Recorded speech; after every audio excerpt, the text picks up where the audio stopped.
قال الله تبارك وتعالى لو أنزلنا هذا القرآن على جبل لرأيته خاشعا متصدعا من خشية الله وتلك الأمثال نضربها للناس لعلهم يتفكرون.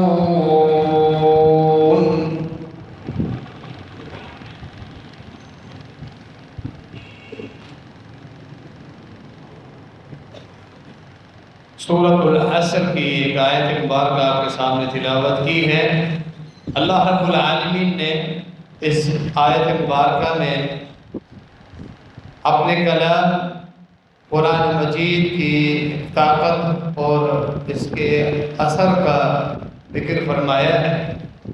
اللہ رب العالمین نے اپنے اس قرآن کے اندر کیا کچھ رکھا ہے جس کا اندازہ اس کی مخلوق کو ہونا چاہیے۔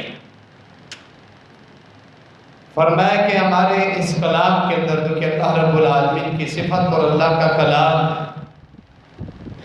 اتنی طاقت ہے۔ لو انزلنا هذا القرآن على جبل، اگر ہم یہ قرآن کسی پہاڑ کے اوپر نازل کرتے، اس قرآن کو ہم کسی پہاڑ کے اوپر اگر نازل کرتے تو اس قرآن کی طاقت اور اس کے وزن اور اس کے بوجھ کی بنا پر آپ دیکھتے ہیں لرأیتہ خاشعا متصدعا من خشیۃ اللہ، مضبوط پہاڑ بھی لرز جاتا اور لرزنے کے بعد، کانپنے کے بعد یہ پھٹ جاتا، متصدعا، پھٹ کر ریزہ ریزہ ہو جاتا، ہواؤں میں اس کے ذرات پھیل جاتے۔ اتنی طاقت ہم نے اپنے کلام کے اندر رکھی ہے۔ وجہ کیا ہے؟ من خشیت اللہ، وہ پہاڑ اللہ کے ڈر اور خوف کی وجہ سے ریزہ ریزہ ہو جاتا۔ فرمایا یہ مثالیں قرآن مجید کے اندر انسانوں کو سمجھانے کے لیے، ہدایت کے لیے اللہ رب العالمین نے بے شمار مثالیں بیان فرمائی تاکہ وہ غور و فکر کریں۔ در حقیقت اس آیت مبارکہ میں اللہ رب العالمین نے ہمیں اس نعمت کا احساس دلایا۔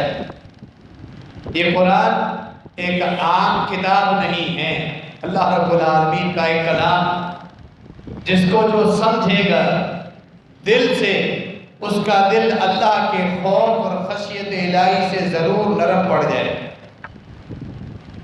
اللہ کے خوف سے اگر پہاڑ پھٹ سکتا ہے تو ایک سرکش انسان جس کے اندر دنیا کی محبت اس قدر سرایت کر چکی ہے کہ اس کو اب اللہ کا خوف نہیں آتا، گناہوں سے وہ رک نہیں رہا، چاہنے کے باوجود گناہ کا موقع آتا ہے تو وہ گناہ سے لذت حاصل کر لیتا ہے اور اللہ کی طرف نہیں آ رہا، اللہ کے فرائض کی پابندی اس سے نہیں ہو رہی اور تقویٰ کے معاملات گناہوں سے نہیں بچ رہا۔ اس کا مطلب ہے اس کا تعلق قرآن سے ابھی جڑا ہی نہیں۔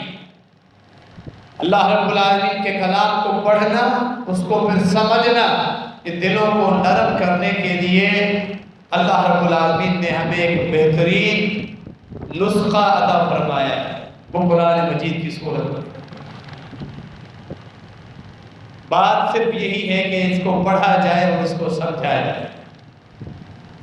یہ کتنی بڑی نعمت ہے اور اس امت پر جو اللہ رب العالمین کا خصوصی فضل، اللہ رب العالمین نے اس امت کے اوپر بے شمار احسانات کیے ہیں۔ خاتم النبیین، امام الاولین والآخرین، جناب محمد رسول اللہ صلی اللہ علیہ وسلم کی امت پر اللہ رب العالمین نے بے شمار احسانات کی۔ ان احسانات میں سے ایک بہت بڑا احسان اللہ رب العالمین کا یہ کلام قرآن مجید۔ صحیح بخاری کے اندر اس کتاب کے متعلق خاتم النبیین جناب محمد رسول اللہ صلی اللہ علیہ وسلم کا ایک فرمان آتا ہے، فرمایا کہ ما من نبی من الانبیاء الا اوتی مثل ما آمن علیہ البشر وانما اوتیته وحیا اوحى اللہ تعالی الیہ وارجو ان اکون اکثرهم تبعا یوم القیامہ، وکما قال علیہ الصلوۃ والسلام۔ فرمایا کہ جتنے بھی پیغمبر گزرے، انبیاء گزرے، اللہ رب العالمین نے ہر نبی اور رسول کو کچھ معجزات ضرور عطا کیے۔ معجزات یعنی خیر کے عادت معاملات لوگوں نے دیکھے، اپنی آنکھوں سے مشاہدہ کیا۔ معجزہ ایک ایسی چیز ہوتی ہے جو اسباب کے بغیر اللہ کے حکم سے پیدا ہو جائے، نمودار ہو جائے، جو انسانوں کے بس میں معاملہ نہ ہو، بغیر سبب کے ہو جائے۔ یہ اللہ رب العالمین کی طرف سے معجزات اللہ نے انبیاء کو دیے، فرمایا ہر پیغمبر کو اللہ رب العالمین نے معجزے عطا کیے۔ اللہ رب العالمین نے مجھے بے شمار معجزے دیے، ان میں سے فرمایا کہ ایک معجزہ جس کا خصوصی ذکر فرمایا، سب سے بڑا معجزہ حقیقت میں وہی ہے۔ فرمایا وہ اللہ رب العالمین کا یہ کلام،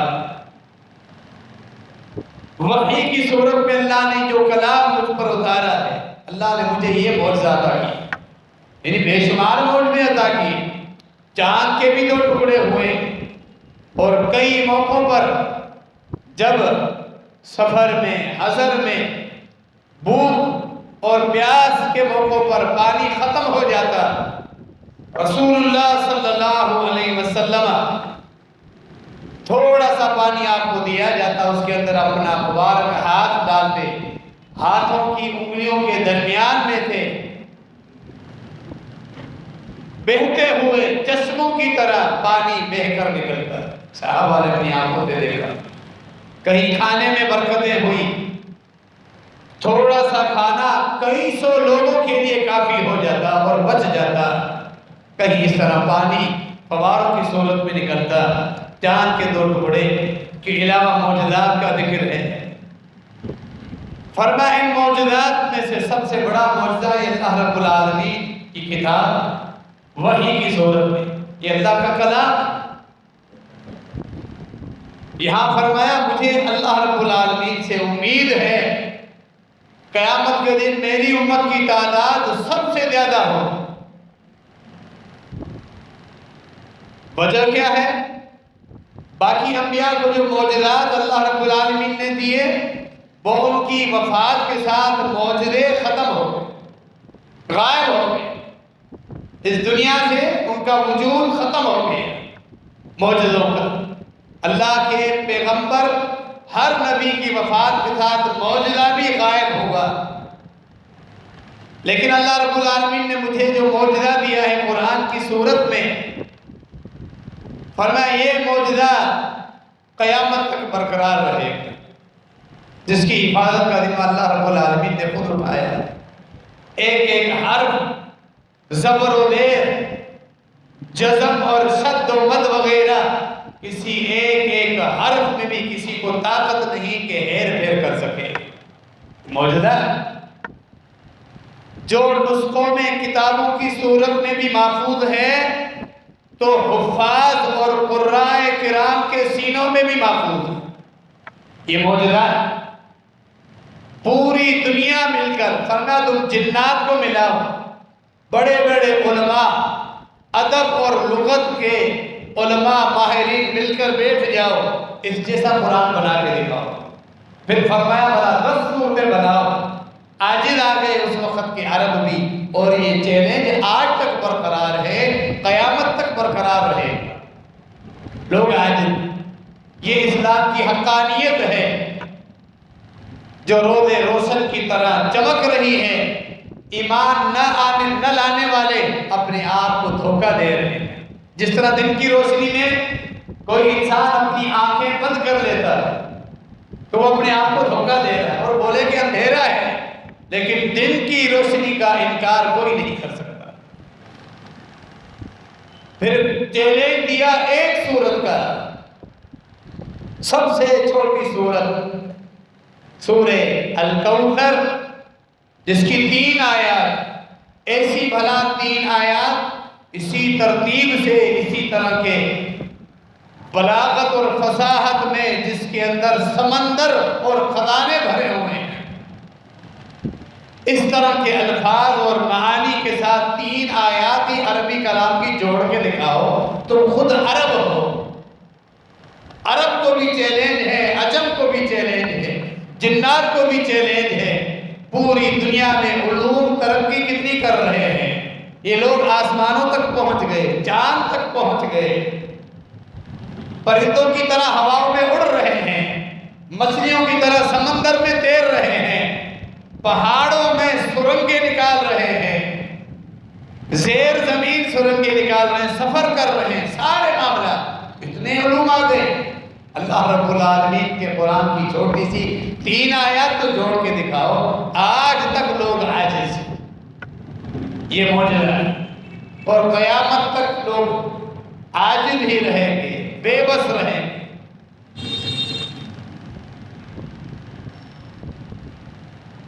پھر اس کا وجود تم اس دنیا سے نہیں مٹا سکتے۔ اللہ رب العالمین نے اپنے اس معجزے کی حفاظت کا ذمہ خود اٹھایا۔ اِنَّا نَحْنُ نَزَّلْنَا الذِّكْرَ وَإِنَّا لَهُ لَحَافِظُونَ۔ اور ہم نے اس نصیحت کو اتارا ہے، قرآن اور ہماری شریعت کو ہم نے آسمان سے اتارا، اس کی حفاظت ہم خود کریں گے۔ اللہ کر رہا ہے۔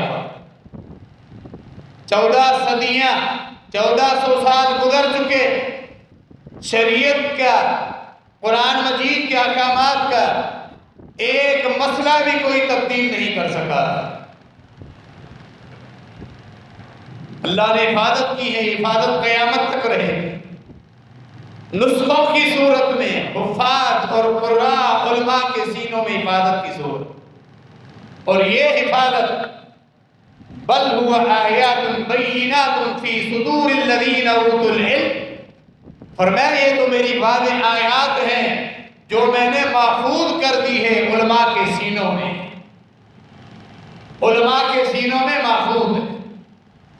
یعنی بالفرض اگر مسلمانوں پر دشمن اور کفار غالب بھی آ جائیں، اگر ایسے حالات پیدا ہو جائیں، کفار جو اللہ کے دشمن ہیں، دین کے دشمن ہیں، محمد رسول اللہ صلی اللہ علیہ وسلم کے دشمن ہیں، مسلمانوں کے دشمن ہیں، قرآن کے دشمن ہیں، قرآن کی تفسیر، رسول اللہ صلی اللہ علیہ وسلم کی احادیث اور تعلیمات کے دشمن ہیں، وہ اگر بالفرض تم پر غالب آ جائیں اور تمہاری یہ لائبریریاں، تمہارے یہ مکتب ان کو یہ ضائع کر دیں، قرآن بھی ضائع کر دیں، شہید کر دیں، اگر پوری دنیا سے نسخوں کی صورت میں وجود مٹا دیں، علم کا ذخیرہ احادیث اور تفسیر اور علماء کی تصانیف کی صورت میں اگر غالب آ جائیں، سارے ذخیروں کو